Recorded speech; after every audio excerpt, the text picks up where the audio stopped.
Discovering Asian dramas back in 2018 was an enlightening moment for me, and I've never looked back. I enjoy talking about them just as much as watching them.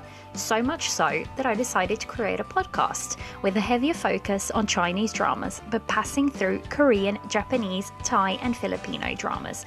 Welcome to the Tea and Soju Asian Drama Podcast, your corner for drama talking.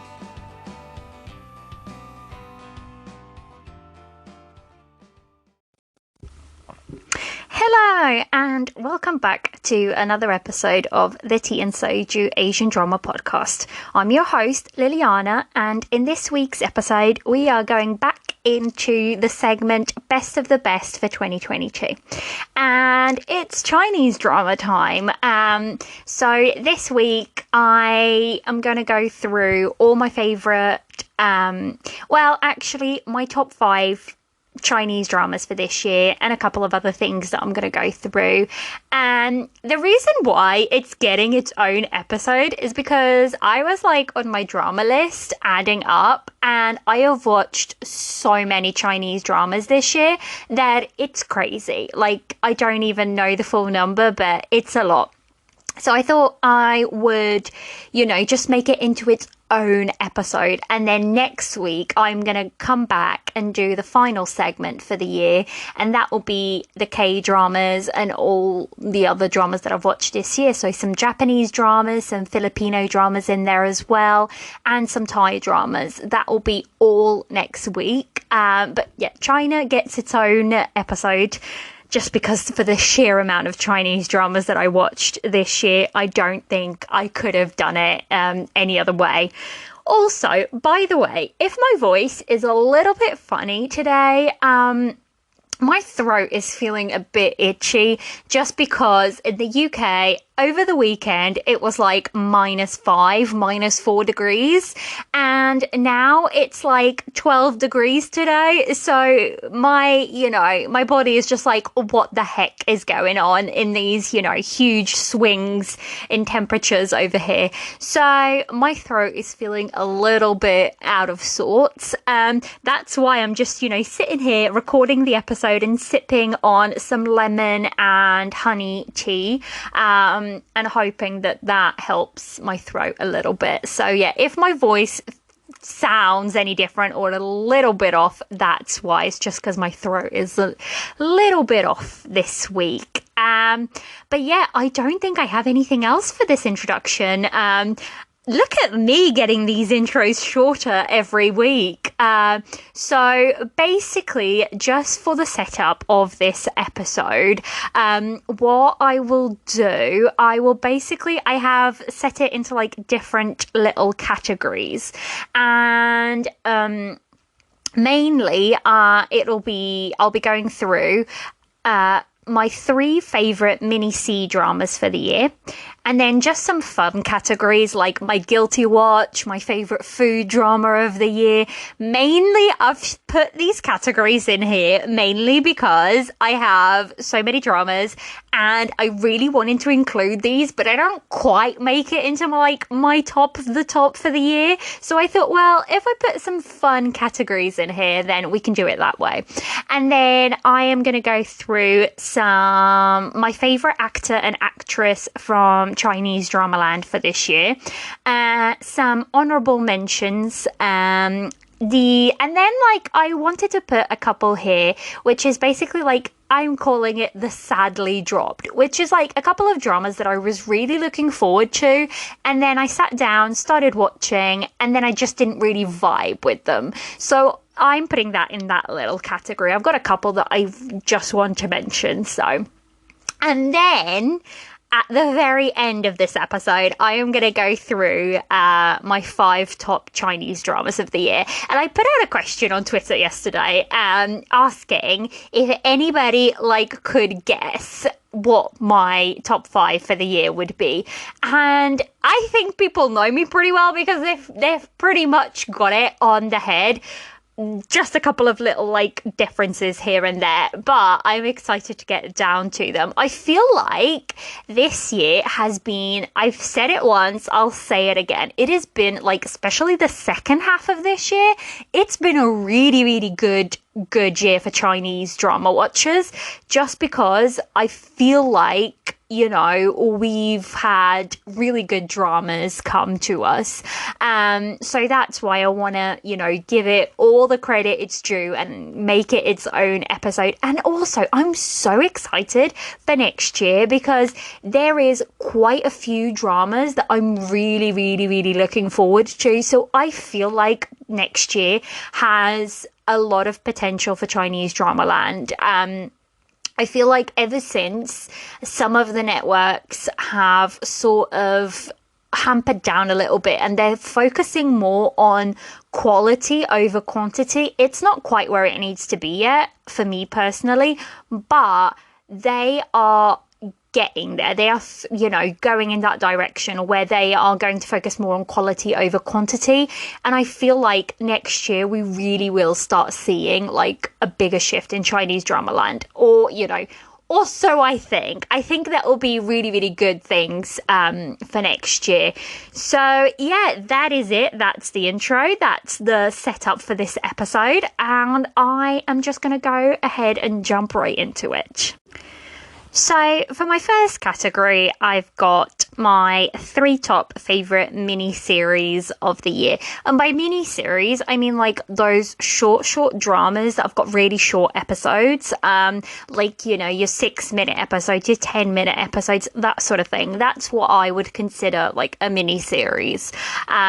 So for the first one, I have got the series Please Don't Spoil Me. And this is season 1 through to season 3. Again, these are really short. I mean, season 1 is 24 episodes of about 6 minutes each. Season 2 is 21 episodes of about 6 minutes each.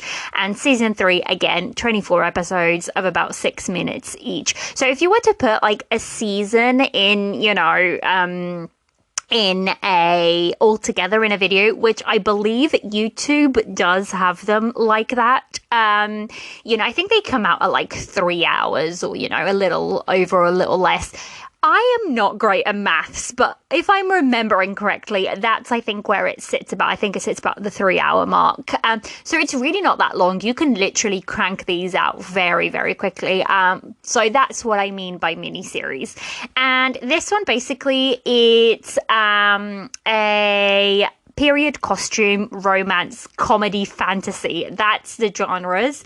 And it stars Zhang Miao Yi and Jin Xian Zhang.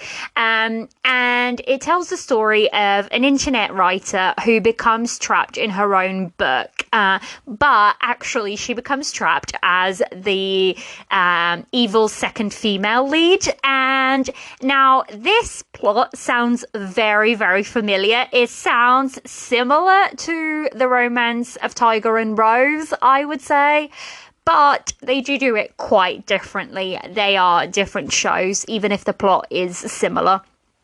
I loved this. Like, I laughed so much within this drama. Like, the female lead for this has her name, Zhang Miao Yi. She is so funny. Like, her comedic timing is really, really great. And I think I watched this while I was like in between shows, and this one just hit the spot. I knocked it out so quickly, and I really, really enjoyed it. So it's definitely like one of my top ones for mini series. I think I rated it, I believe, an 8 out of 10. I did not write this down, so I am not sure, but I think that's what I rated it at the time. And again, it's very, very funny. And also the main couple in this has really, really good chemistry, which sometimes it can be hit or miss when you're watching miniseries. I mean, they don't really have a lot of time to build that chemistry that you would see in a typical Chinese drama, you know, normal length, 24 episode, 36, whichever it may be. This, you know, they don't have that much time to build that chemistry, and I really liked the chemistry in this. So yeah, that's my first one. I also did not put these in like any particular order. They're just like my top 3 in general. So, yeah, the next one, I think is pretty familiar to a lot of people because I think this one became really quite popular this year, and that is the miniseries The Killer is Also Romantic. It is a period costume comedy romance, and it stars Hu Dandan and Yang Zi. Basically, it's 18 episodes of about 12 minutes each, so they are really, really nice length. I tell you what, I also really like these dramas for like my lunchtime, because the time that I go for my lunch, nobody in my workplace goes at the same time. So I tend to like be, having lunch in a very quiet environment, which I love. It's probably why I go at that time anyways. But it means that I have like that time that I can sneak in an episode, and these like short length episodes are perfect for that. So I tend to watch some of these like during that time. But anyways, getting back to this. So The Killer is Also Romantic. It's basically a story that revolves around our main couple who are about to get married. They are completely in love and they're super cute together, but they both hide a really big secret, and that's the fact that they are both assassins. And basically, like, their stories intermingle. And when I tell you, like, there's these scenes of them, like, hugging each other or, like, sneaking up on each other to, like, hug each other or whatever. And when they're hugging, they're, like, or while they're walking towards each other, they're, like, discreetly throwing knives away from their bodies. Because, like, that's as assassins, that's what they've got under, hiding their weapons and stuff. And so as they're walking to greet each other, they're kind of like discreetly throwing weapons away, and it's hilarious. Like, those scenes are so, so, so funny. And so, yeah, this was just like a little comedy gold. Again, I think I binged this one like just one afternoon. I tend to also watch these like after I finish dramas that I really, really love. It's then really, really hard for me to get into another drama like pretty quickly. So I tend to sort of go to like mini series because I can watch it, in one afternoon or in one sitting, and I can get that like whatever you want to call it, satisfaction from finishing, beginning, middle, and end pretty quickly. So I quite liked this one for that reason, that it was pretty easy to binge. Like, the main couple in this, again, really good chemistry, and those scenes are just so, so comical. So yeah, I really enjoyed that one, and that is The Killer is Also Romantic. The last one for this little my favourite mini-series of 2022 from Chinese Dramaland would be The Only Girl You Haven't Seen. This title is really strange to me. I don't know if it was like a direct translation from the Chinese title, and maybe it just doesn't quite make sense. But yeah, it's a weird title to me. That's why I can't ever get it quite right. But yeah, it's called The Only Girl You Haven't Seen, and that's season 1 and season 2. And basically the genres for this one, it's romance, supernatural, and political.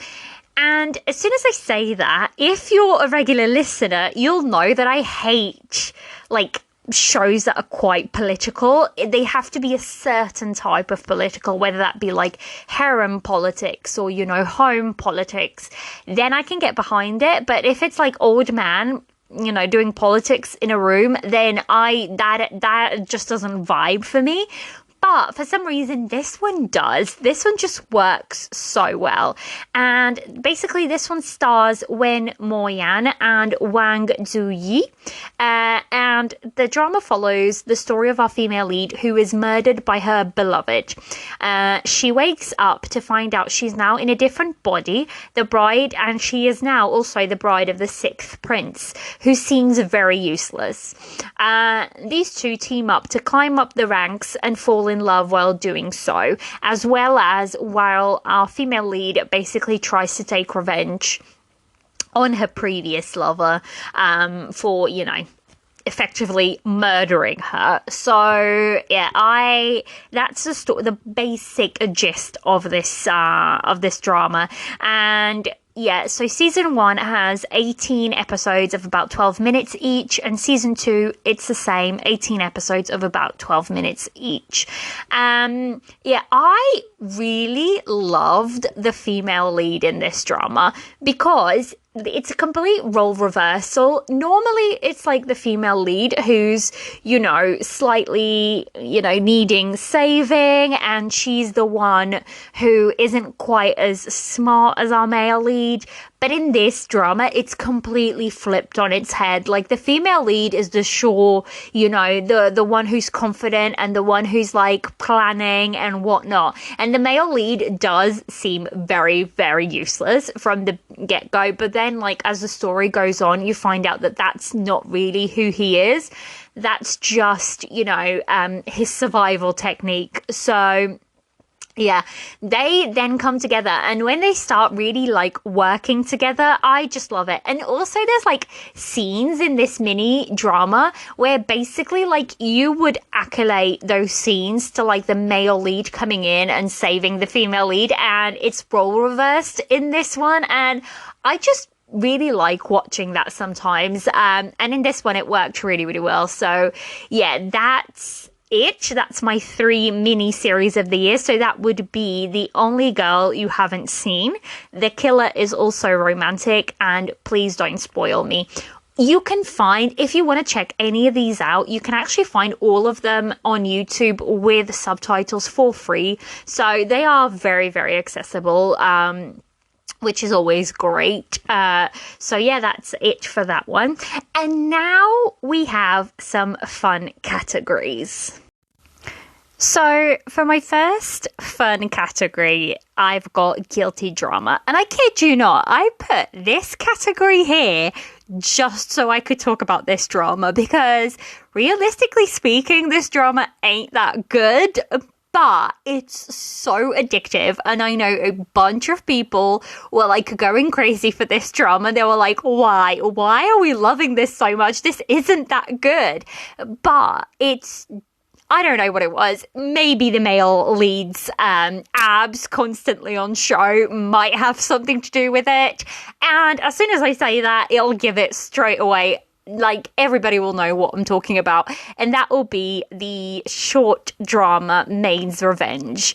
Now, this is 30 episodes of about 10 minutes each, and yeah, it reminds me a little bit of like one of those crazy makjangs that you get in K-dramas, because it is insane. This drama is just crazy. So basically it stars Chen Fang Tong and Dai Gao Zhang, and it's a crazy plot, but I will try to explain it. Basically, our female lead's family is killed, supposedly by our male lead. In a twist of events, she becomes the maid of said killer.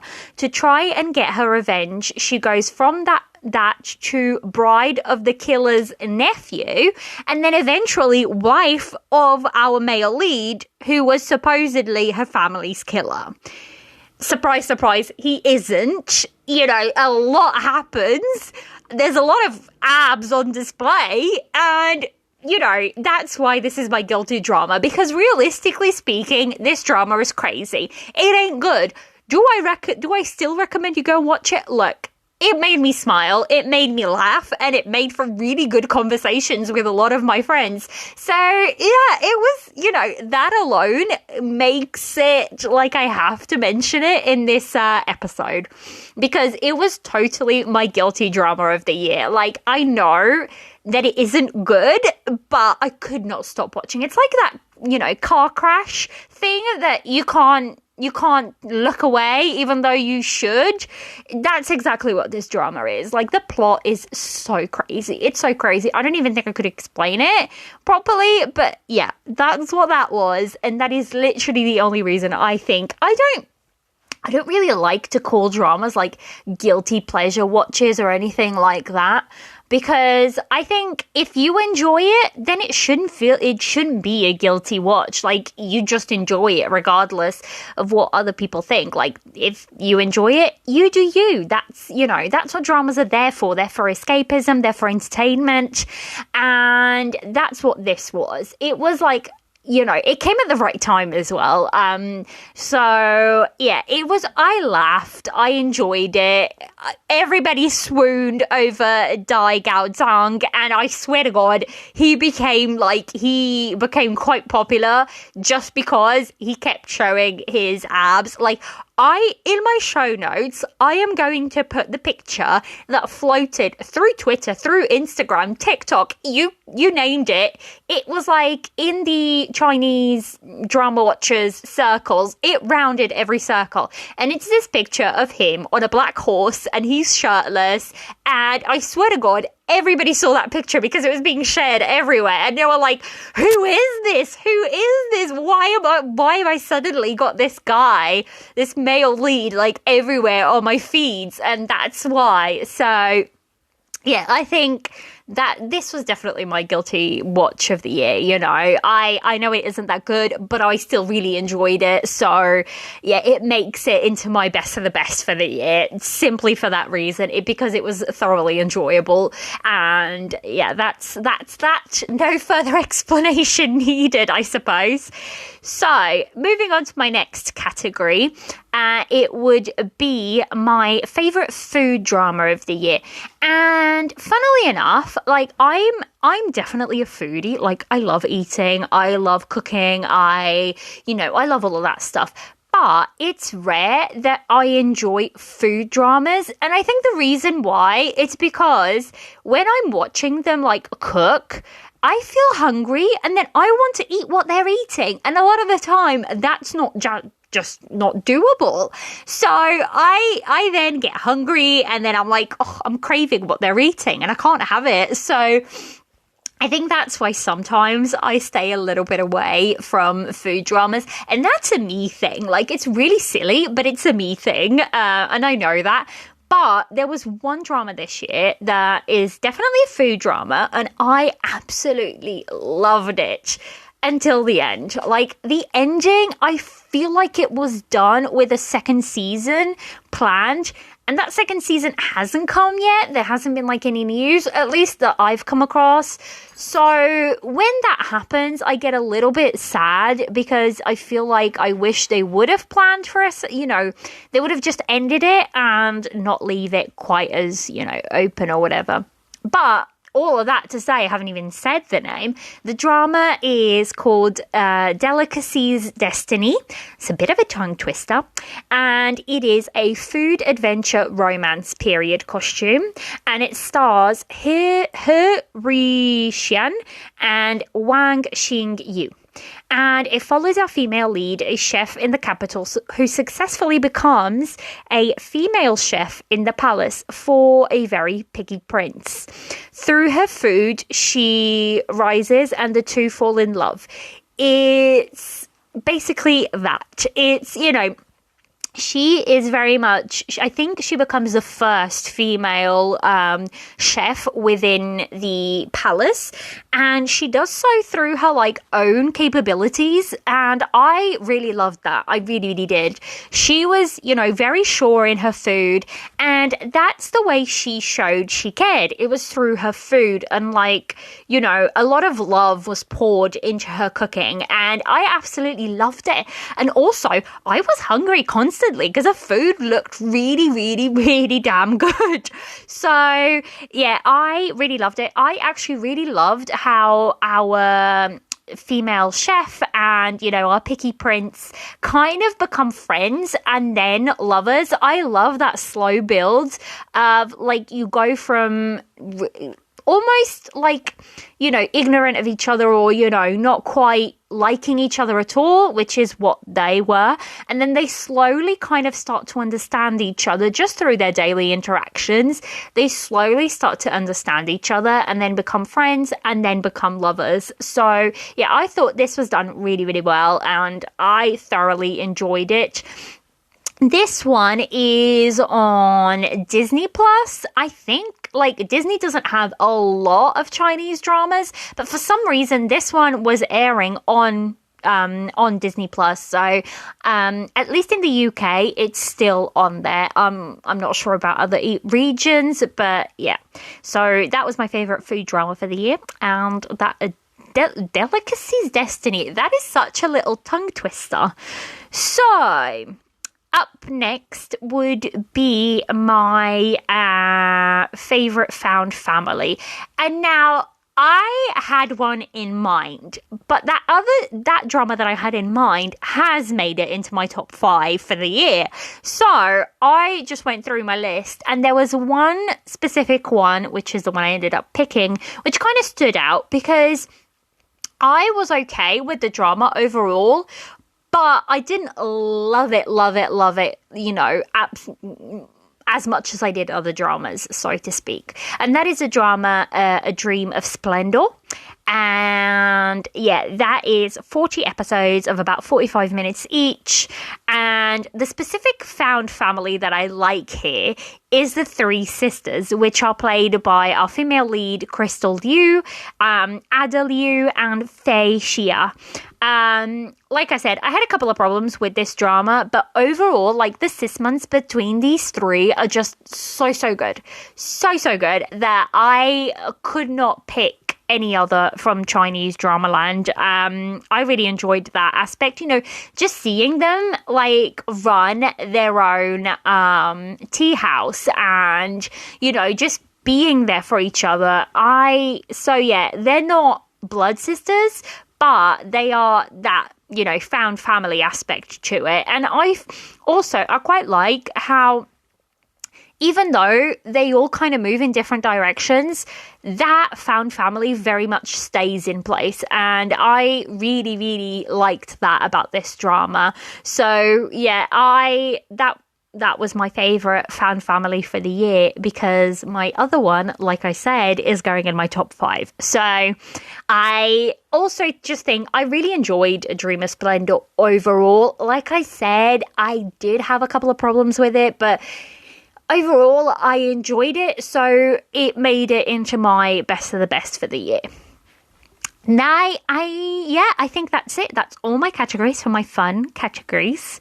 And up next on my list is my favorite actress and actor. And I guarantee, if you've been listening to me since the beginning, you know who I'm going to pick as my top actor. My top actress, though, may surprise you, but who knows? Just think about, before you go on and listen, just pause it and just think who you think I would pick. And then, just let me know if you got that right, because I'm pretty sure everybody will get my top actor right, but not my top actress. So we shall see. Like I said, this was really hard. Chinese dramas this year, they just came. They really, really delivered. And for the actors, there was 2 actors that I kept going between for my top actor.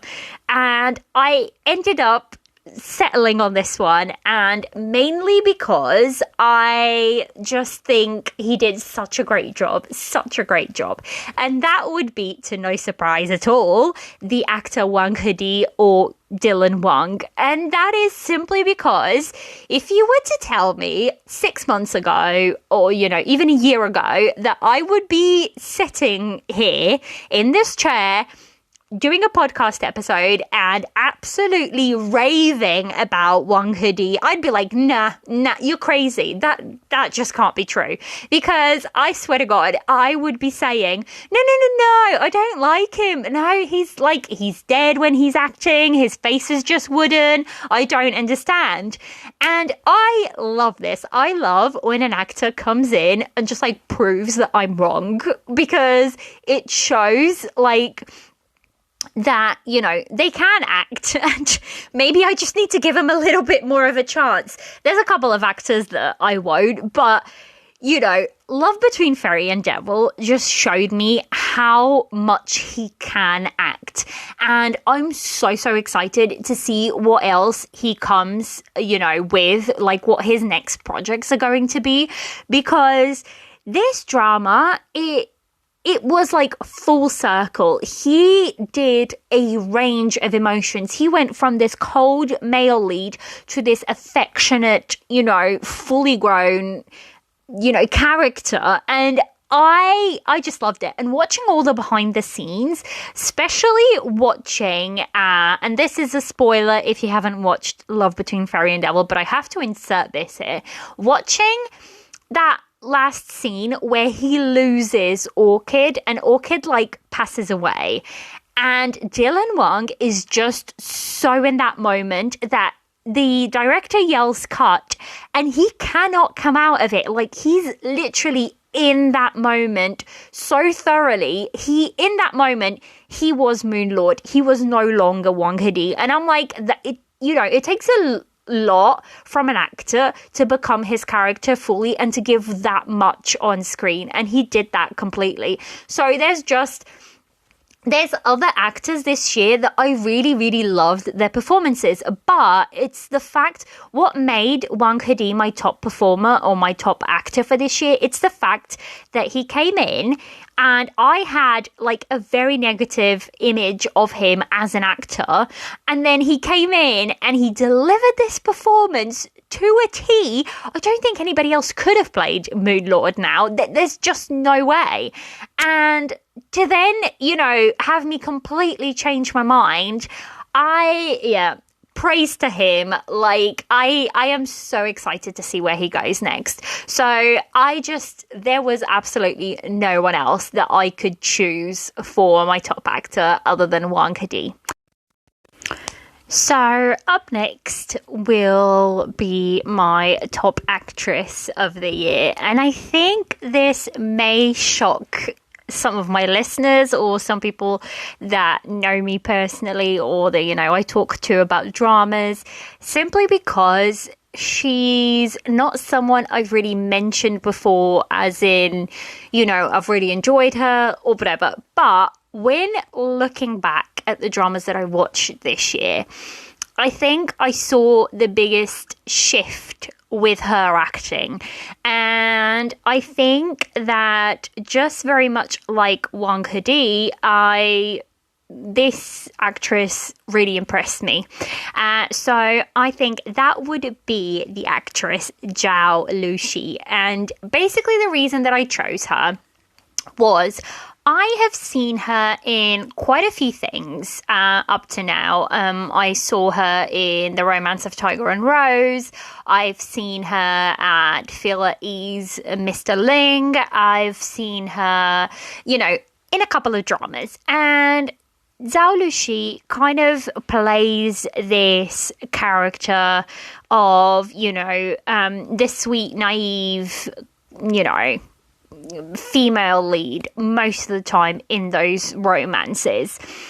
But then Love Like the Galaxy came out this year and I was like, this is a totally different, Zhao Lushi than I've ever seen her before.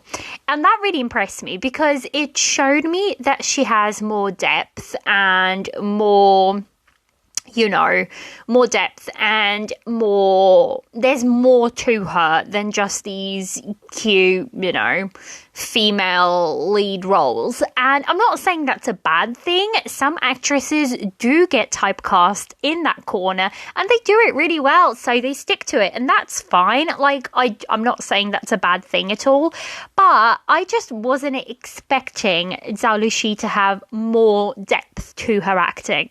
And I know that, that might shock some people because some people really love her and I've been following her for a really long time. And maybe they had seen it. I personally just hadn't. So when looking back and applying the same, things of categories that I did when choosing Wang Hedi for my favorite actor, there just wasn't really anybody else that I could choose, other than Zhao Lushi for my favorite actress of the year. And it is all due to that character of hers in Love Like the Galaxy, just simply because I just think she did such a great job. It was a very, very different character to what she usually plays. It was a, stronger female lead. It was a, almost like disheveled in a way. Like, she wasn't... The character she plays is very smart, but in her own way. But she's all, I really liked her character there. So that's why I went with her. And there's some really, really good ones as well. Like, I loved Yu Su Shin in Love Between Fairy and Devil. Like, she did such a great job as well. But the way that I've seen Esther Yu in Love Like the Galaxy, I've kind of seen her do that character before. So that's why I went with Zhao Lushi over, some other actresses. And it's mainly, honestly, because I just think I saw the biggest change in her through her choices of dramas this year. She did like really different roles, and that is always a good sign to me, at least, that an actress is growing or an actor is growing, is when they start to go from what they're really good at, and then they take that and they kind of branch out into other genres or, characters that they wouldn't specifically do before. So yeah, that's it. That's the reason why I just, when I really sat down to think about, like, when I was writing this script and I sat down and I was really going through, like, I literally had all my dramas up on my drama list for, Chinese drama land. And I kept going through them. And it was really hard. To choose the favorite actor wasn't as hard as to choose my favorite female actress, because I think there was a lot of really good performances this year, just overall.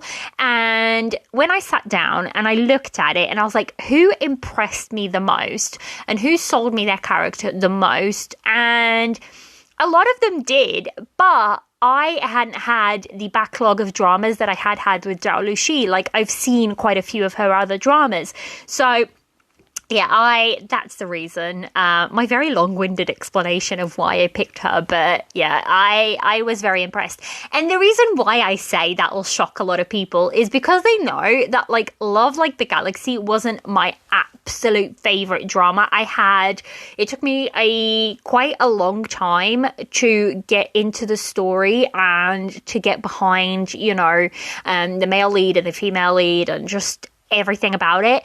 But I still think that Zhao Lushi did a really great job in that drama. So that is why she's my top actress of the year. And so that's it. Did you guess it right? I'm pretty sure. See, I'm guessing that if you listen to me or if you chat to me about dramas, you will know that I would have picked Wong Kadi, because is there any other choice? But I don't think you would have guessed my female actress would be Zhao Lushi. I may be wrong, but who knows? Let me know. Let me know if you thought that's what, where I was heading.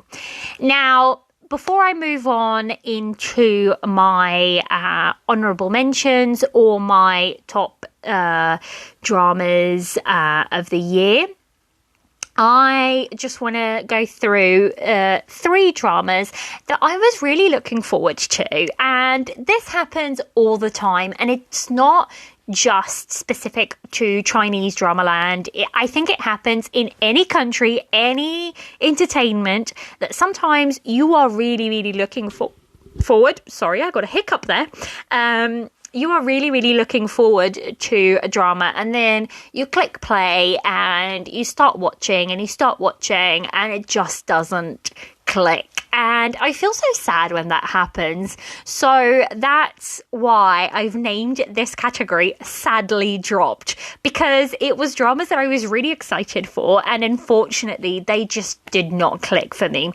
And the first one would be the drama Checkmate, which stars Hu Yitian and Leon Zhang.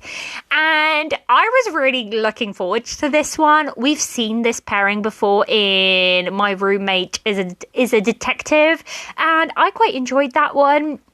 So I believe this has the same director. Checkmate has the same director as My Roommate is a Detective, but it has a different female lead, I believe. I'm off the top of my head, I can't quite remember. But for some reason, this one just did not click for me. I kept, you know, whenever a drama is on air, I really like to keep as up to date as I possibly can. As soon as I start falling behind on episodes, it's the point that I start to realize maybe I'm not as into that drama as I thought I was. Because if I, you know, sometimes it's impossible, sometimes you get busy, you know, you lose track of time, whatever. But if I'm really, really enjoying an episode, a drama, I mean, I will, for the most part, very much keep up with it. And this one was just one of those where I kept falling behind and I kept falling behind. And actually, in the end, I only ended up watching 5 episodes. So, yeah, this one was sadly dropped because I had seen this pairing before and I'd really enjoyed it. And, yeah, it just did not work for me. I can't even, if I'm telling you right now, very honestly, I can't even remember what happened in those 5 episodes, which is just a key signal that it didn't, you know, it didn't make a big impact on me at all. So, yeah. That's the first one. The second one is the drama Winter Night, and that stars Chao Chin and Kido Ma. And I was really looking forward to this one because the plot really appealed to me.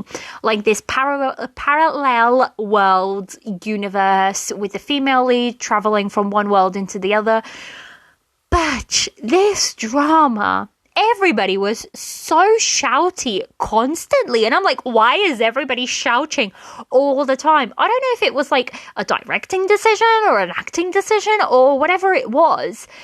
So I tried really hard. I really did. And I got 5 episodes in and I was like, no, I can't do it. I cannot do it. I don't really like any character right now. Everybody's shouting and I just don't want to waste my time or energy on this. And actually, a friend of mine, finished this one and she was like, I want my hours back. Like, it was not worth all the hours that I put into it. So I'm kind of glad that I dropped it, but it's still a little bit sad because the story had such good potential and unfortunately it just missed the mark. So yeah, and the last one that I have in this category is a drama that is one of my favorite genres. And anytime that a xianxia drama comes out, I get so excited because it's one of my favorite, you know, genres in general. I love fantasy and like xianxia does epic romance like nobody's business. So I was so excited, and that's the drama Mirror: A Tale of Twin Cities, which stars Li Yifang and Chen Yuqi. And guys, I don't know what it was, but there was such a lack of chemistry and it just wasn't working for me. And I'm like, even in a 60 episode xianxia drama, at the beginning, you still feel like a little bit of tug and pull, you know, whether that be because, you know, our male lead and our female lead aren't supposed to be together or whatever reason, you feel a little bit of chemistry, even if it's just building, even if it's just like a slight inkling, you have to, because otherwise there's nothing holding you to that drama. And in this one, that was the case. It just wasn't working for me. Like, the acting felt very, very flat. And yeah, I was really sad to drop this one because, again, I really love the xianxia genre in general. And this one just did not work for me. I think, yeah, I got like 10 episodes. I think either 10 or 12 episodes into it. So I really did give it a good try. And I was like, no. And I think this one is like 52 episodes or something like that. And I was like, do I really want to do 52 episodes of something that I'm already not really enjoying that much or that engaged in at like episode 10? And I was like, no, I need to let it go. And unfortunately, this has been a pattern because ever since Love Between Fairy and Devil, I have tried 3 other xianxia dramas and they just don't work. And I'm like, ugh, I feel like this is a curse and I need a new xianxia drama to come in and like break this curse. But I'm hopeful for next year. I really am. I think that this year, Fairy and Devil showed that a xianxia can be done well in a shorter episode count. So I'm hoping that like networks, you know, listen and kind of take notes. And I think like this next year we'll be seeing dramas that are being produced this year, so I think there's higher hopes for, you know, better quality, or at least I'm hopeful that we'll see really good dramas next year.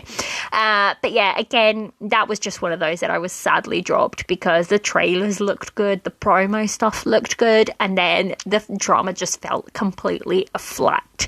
So yeah, that's my last one on my sadly dropped. Up next, I'm just gonna go into my honorable mentions.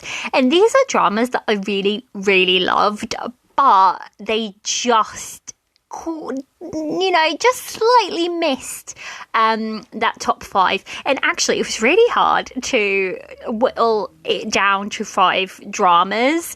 Like I said, one of them nobody has guessed yet. Actually, 2 of them nobody has guessed yet. And one of them, it will be, you know, a bit of a surprise that it is in my top 5. But before I get into that, I do just want to go into my honorable mentions. And the first one up on that list will be the drama Under the Skin, and that stars Tan Jian-shi and Jin Shi-jin. And actually, I rated this drama really highly. I rated it a 9 out of 10. Simply, I just thought it was really, really well done. The way they incorporated art into like the crimes and everything. So I really liked that drama. However, I feel like I watched it a while ago and I don't remember a lot of it. And I think that's probably why these make it into my honorable mentions, because I rated it pretty highly. I really enjoyed it while I was watching, but now like a lot of it has faded. I remember some scenes in that drama. There's one particular case about a girl.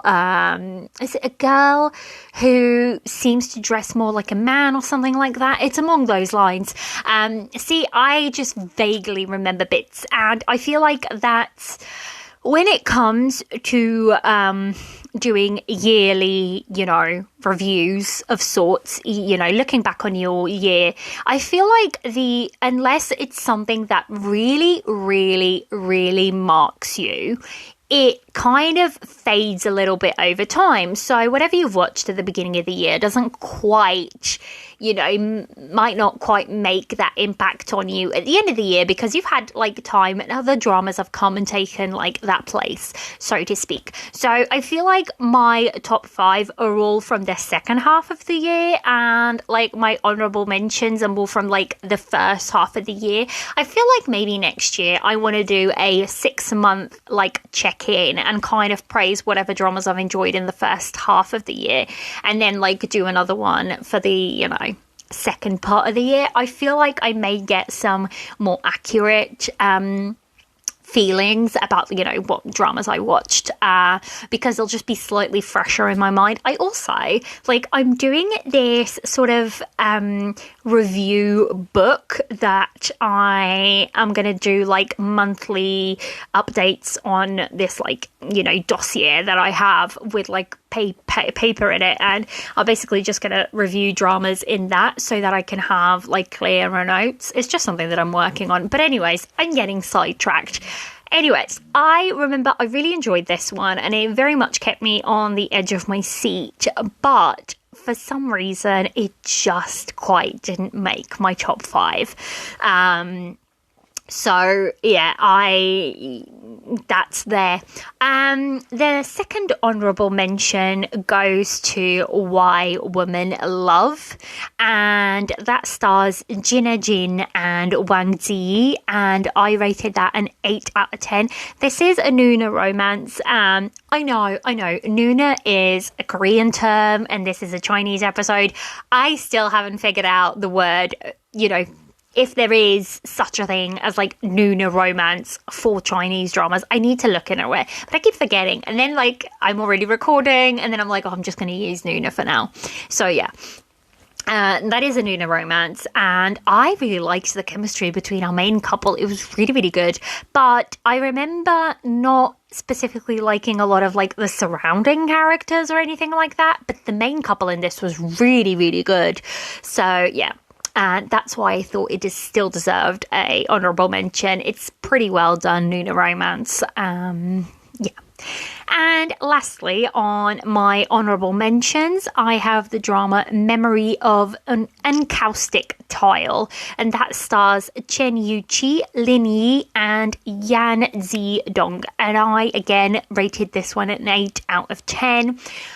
This one is, if you're familiar with the Korean drama Reply 1988, it has a very, very similar vibe to Reply 1988. You know, it's like little alley living, and it's children and families that help each other out within their alley. So yeah, I really, really, really enjoyed this drama. It was heartbreaking in some points, but overall, really enjoyed it. Again, I still remember some scenes, but I don't have, you know, a major recall of the whole drama, but I remember I really, really enjoyed it. So yeah, it made my honourable mentions list. And yeah, that's it. That's it for my honourable mentions. And now I'm going to go into my final part of this episode, and that's going to be my top 5 Chinese dramas of the year.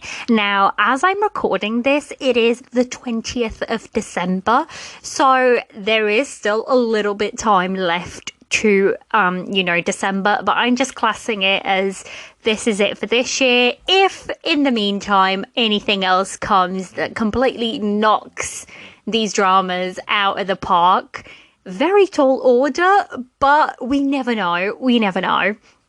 Then I will put that into my, next year's best of the best, I suppose. But yeah, this is my favourites as of up to now, the 20th of December.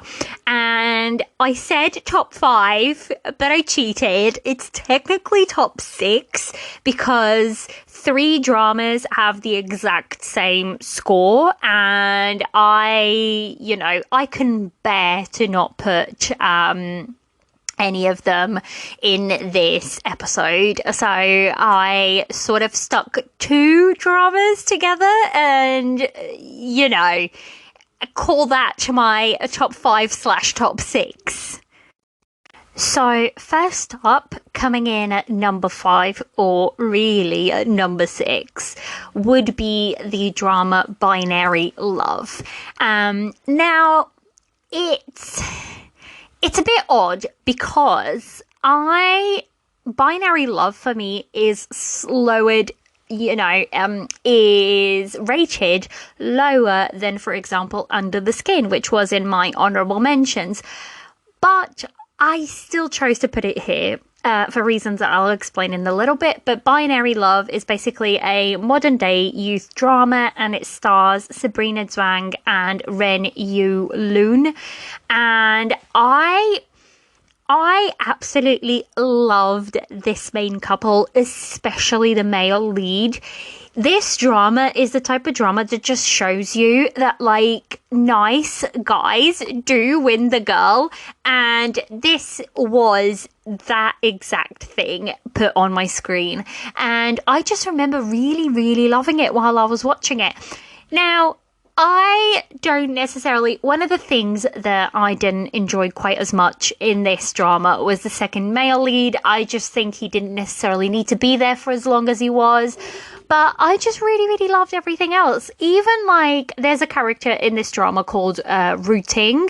And she's a character that you either love her or you hate her. And I was in the very court of I absolutely loved her character. I thought she was over the top. And I just, I kind of want a friend like her. She's very unique and very different and bratty sometimes, but I still really loved her character. So when I was thinking about it, I was like, I I'm going to go down the road of, instead of going, you know, completely highest rated, you know, everything else on my list is, you know, by ratings, but this one I really wanted a youth drama to make my top 6, and this was the one that I loved the most out of 2022 from Chinese drama land, so I had to put it in. And like I said, the male lead in this is always nice. Yes, he may appear sometimes to be a bit cold, but not like, he doesn't act cold. He's just interpreted in that way. And he's just genuinely nice. So I absolutely loved the male lead character in this. So that's why I had to put it in my top 6 of the year. Now, another one that may surprise a lot of people is my number 4. And that's because while watching this drama, I kept saying, oh, I'm not really enjoying it. When is it going to get better? And then, like, when I sat down to make this list, I didn't realize I'd scored this drama quite this highly, but also when I was thinking about it, I'm doing like this December monthly challenge, and there's a couple of questions like, what's a director that really stood out to you, or a writer that really stood out? And when it came to directing, I could not think of anyone else but the director of this drama. And that's a drama, Love Like the Galaxy, starring Zhao Lushi and Wu Lei. And guys, when I tell you, this drama had probably my favorite director and scenery of the year, it definitely does. It was just shot so beautifully, like the contrast of colors and, you know, the way the angles were shot. It was just like artistry on my screen, and that's why I had to have it on my top 6, because out of all the dramas, I think it was the most beautifully shot without having like the CGI and stuff like that. So I just really, really loved it. And I ended up loving, like I said earlier on, for my top actress, I picked Zhao Lushi because of this character. I really, really liked her character in this drama. You know, she grew really nicely, and overall, I think for me, the problem was the drama was a little bit too long, so the plot was dragged out, and that bogged it down for me. It got a little bit too much into the politics, so I think that's why I didn't, you know, love it as much as I wish I had. But I can look at the drama as a whole and think that's a me problem. That's not necessarily a drama problem, because I know lots and lots of people love this drama, and this genre as a whole is like a bit of a hit or miss for me, and I just could not do a list of best of the best for this year and not have this drama, you know, specifically for the acting, which I thought was really, really good. And it introduced me to Wu Lei as well. I had never really watched him before, and then I went and watched other stuff of him, and I'm like, this man can really, really act. Side plug, I absolutely loved his performance in what's the movie? Hang on, I'm gonna have to look this up. The movie is called Upcoming Summer. That's what it is. I loved him in that. So I was looking back, and he's got so many like drama credits. He's been in a lot of stuff. So although he's not like really, old, I don't know, I can't quite remember how old is he. Let's see here on MDL. It says, oh my God, he's 23. That's insane. He's 23, and like he's got so many accolades he's been in so many dramas. Because I believe he was a child actor, so he's been acting for a really long time. And I feel like Love Like the Galaxy, not for me, but I heard from other people that it's like his full circle moment of him like fully transitioning out of that young actor to like a more serious actor, I think. So yeah. And Zhao Lushi, I absolutely loved her in this drama. Like I said, it made her my favorite actress for, Chinese actress for this year. So Again, I did score it an 8.5 out of 10, which isn't like, that's still pretty high. So yeah, I just could not let this one not be on my list, even though I think it'll surprise quite a few people, because while I was watching it, I wasn't, absolutely enthralled by it. But sitting down and like putting my lists together, I was like, this drama was shot beautifully. It was acted so damn well. Like, I could not go past it. So yeah, that's it. My number 5 and my number 4. Number 3, I bet, see, now it's the dramas that everyone will expect to be on my lists. So I don't think it's very much surprising anymore. Those two are like the surprising ones. I don't think the others will be. So for number 3, I have the drama Reset, and that stars Bai Jingting and Zhao Jin Mei.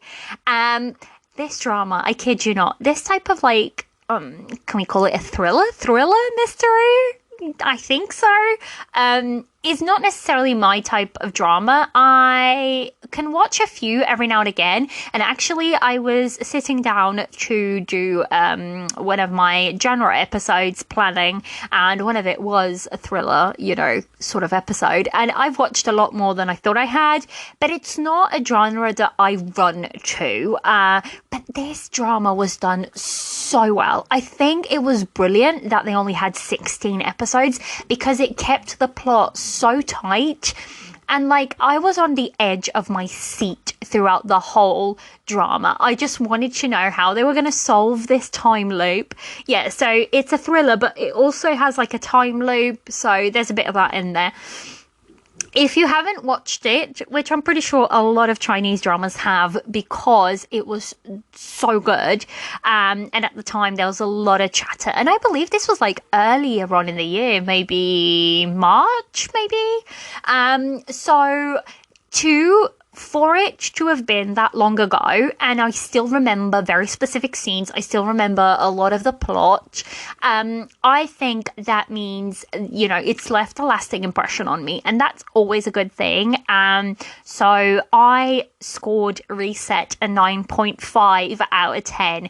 So that last 0.5, a lot of the time is, a very small jump from that 9.5 to a 10 for me. But there just has to be a slight something to the drama. And a lot of the time, I can't even pinpoint why a drama is a 9.5 and another one is a 10. But there's just that little something. And this one got a 9.5, which is still a really good score. So, yeah. Now, for my number 2, this is where I cheated, because Guys, I just could not choose between these two dramas. I absolutely loved them both. And they are like night and day. They are so different dramas. One is like a costume set. The other one is a modern day. And I just could not choose between them at all. I just couldn't. So I banged them both at number 2 because, my theory, they both have the same score on my drama list from me. They're both the same rating. So that's what I'm going with. And that would be the drama New Life Begins, starring Tian Shiwei and Bai Jingting. I just realized Bai Jingting is like twice on my top dramas this year. He's had a really good year. And the second part of my number 2 would be, of course, Lighter and Princess, starring Chen Feiyu and Zhang Jingyi. Now, both of these, I scored them a 9.5. And guys, these two dramas were like my comfort watches for the last couple of weeks. Lighter and Princess is a modern set drama, and this main couple.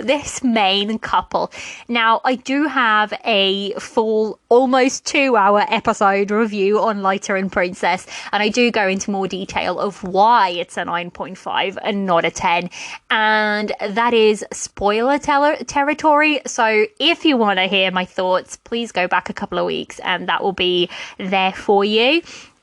And my New Life Begins was just such pure to watch, pure joy to watch.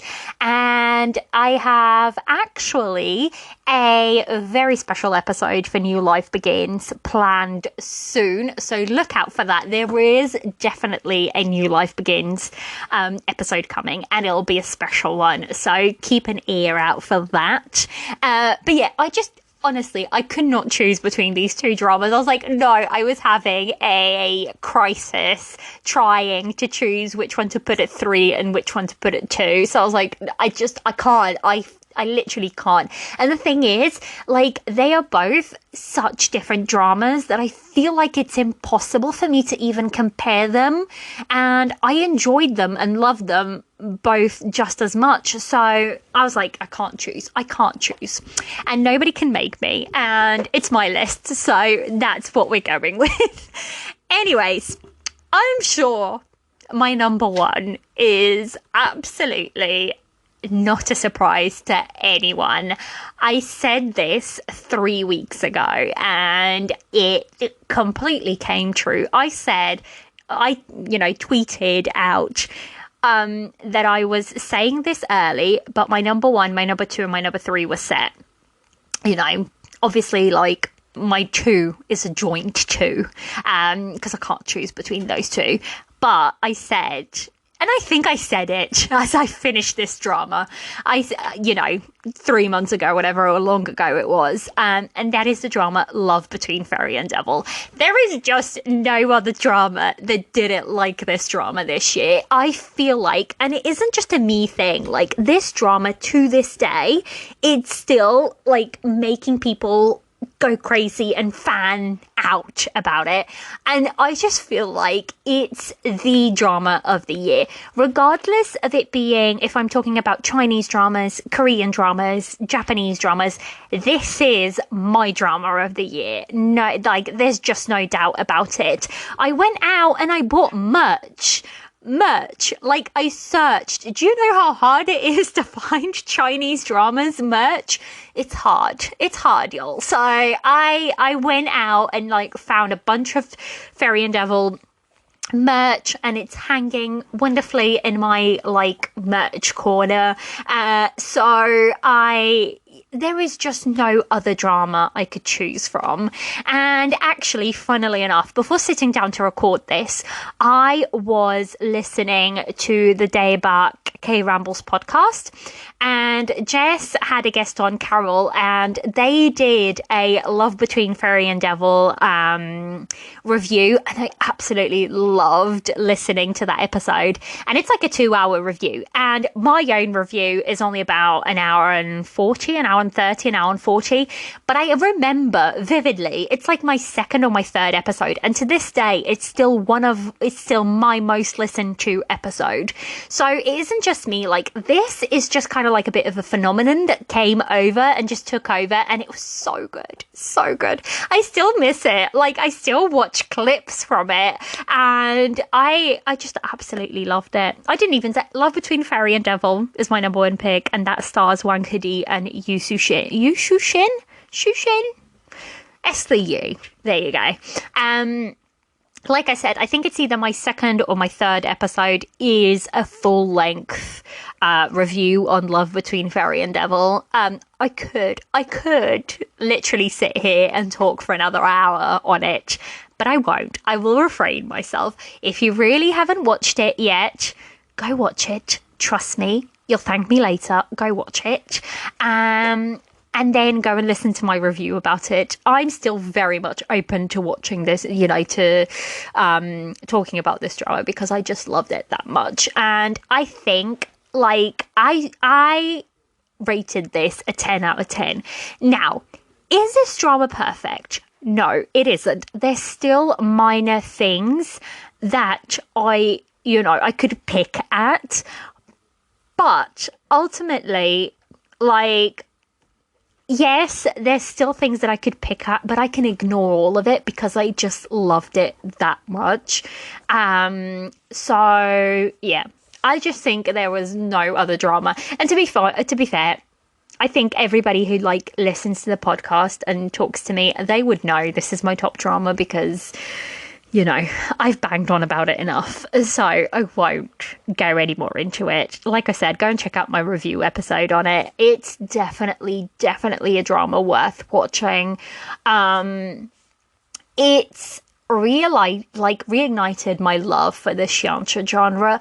I've always loved, you know, fantasy. It is like my comfort zone is fantasy. I just love like those epic romance stories.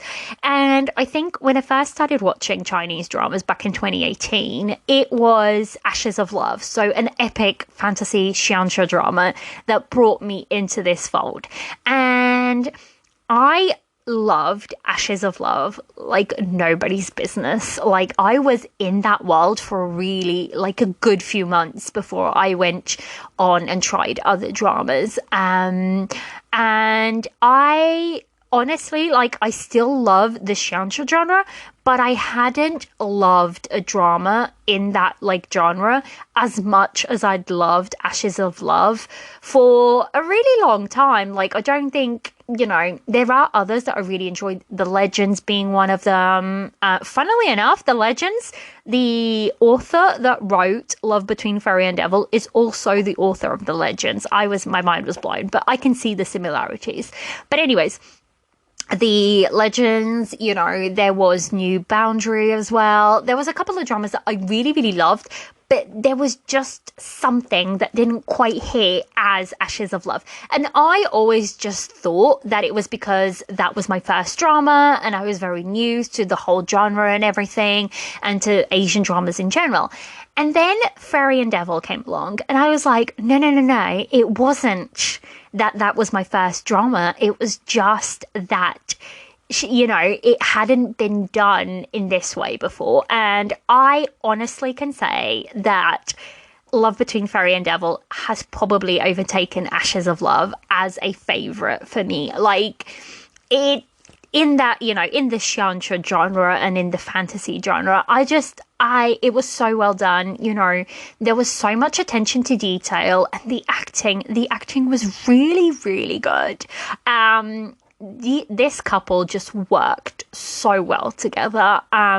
So yeah, there's just no other drama I could pick, and I am going to shut up about it because otherwise I'm going to be here for ages and I'll be rehashing the same things that I did in my review. So if you want to hear a more in-depth, go check out my review on Love Between Fairy and Devil. And that's it, guys. What an amazing year we've had as like Chinese drama watchers. What an amazing year have we had. Like, I was sitting down and going through my list and I was like, oh, I really like that one. Oh, I really enjoyed that one. Oh, that was a good one. And I was like, what is happening? And I feel like maybe because I've probably started the podcast as well, so I tend to focus a lot more on Chinese dramas now anyways. But I feel like I have been so drawn to Chinese dramas this year that I have just watched a lot more, and I feel like the quality of them is just grown leaps and bounds from like what we had the year before. Like the year before, 2021, what are we, 2020? Yeah, 2020. In 2021, I was all about the Korean dramas. Like, the Korean dramas were delivering it for me. But this year, I have seen such a shift, and I'm like, it's the Chinese dramas. The Chinese dramas are coming in for me. So I just feel like we've been really lucky. We've had really good shows. And I'm just hoping that we get some really good ones next year. Some that I'm looking forward to. Bailu is like up for 3 dramas and I want them all. Like, Bailu is probably one of my all-time favorite actresses, regardless of the country. And she's got very exciting projects coming up. One of them is it's called Love Something. Hang on, I'm gonna look this up. So I looked it up. It's called Only for Love. I knew it was Love Something. And You guessed it. Guess who she's acting with in that one? Wang He. And I am so damn excited. Like, I'm so damn excited for this one. So, yeah, that's one of the ones I'm really looking forward to. Another one is Till the End of the Moon. That's one I'm very, very much looking forward to because Bai Lu is starring again with Lu Yunxi. And they did, is it Love is Sweet? I'm pretty sure it's Love is Sweet. Yeah, Love is Sweet back in 2020 together, and their chemistry was off the hook. And I've seen the stills for this drama, and like the costuming it looks so pretty, so pretty. So I'm very, very excited. It is a period costume fantasy drama, so yes. And then lastly, it's all Bai Lu dramas because not only am I a huge fan of her, but I'm a big fan of a lot of like her co-stars. That would be Story of Kuning Palace, and she is co-starring with Zhang Lengke, which played our war god in A Love Between Fairy and Devil. So not only is she playing with the male lead from Fairy and Devil, but she's also got a drama with the second male lead from Fairy and Devil. So yeah, those three dramas are probably, there's a bunch more that I'm really looking forward to, but those three specifically, I think if they all come out next year, it's going to be a really good year for Bai Lu, and I'm so excited because big fan of hers here. So yes, that is it, I think. I hope you guys enjoyed this episode. I'm hoping I didn't miss any dramas out. It was hard, guys. It was really, really hard to choose because, like I said, I think we've had a really good year, so it was really hard. So my question for the episode, what are your top Chinese dramas for 2022? I have a feeling a lot of you will have like not the same answers as me, but similar answers to me. So let me know. Either if you're listening through Spotify, there's usually like a question that pops up, so you can answer through there, or you can come and chat to me on any of my socials, which will all be linked in the description below. And I think that's it. If you guys enjoyed this episode, just, give it a rating or, a little comment, and hopefully that helps other drama watchers come and join our little conversation here. And that's everything. I'll see you next week, guys, for the episode that will be top K-dramas, top Japanese dramas, just Asian dramas, except Chinese because we've gone through that this week. See you next week. This has been another episode of the Tea and Soju Asian Drama Podcast. I'm your host, Liliana, and you can come and chat to me on Instagram at Tea and Soju Pod, all one word, and on Twitter, tea_soju_pod. You can also email me at teandsojupodcast@gmail.com. Lastly, if you enjoy this podcast, please help by rating and reviewing wherever you listen to help others find this drama corner. I'll leave everything linked in the description notes. See you next time for more Asian drama chatter.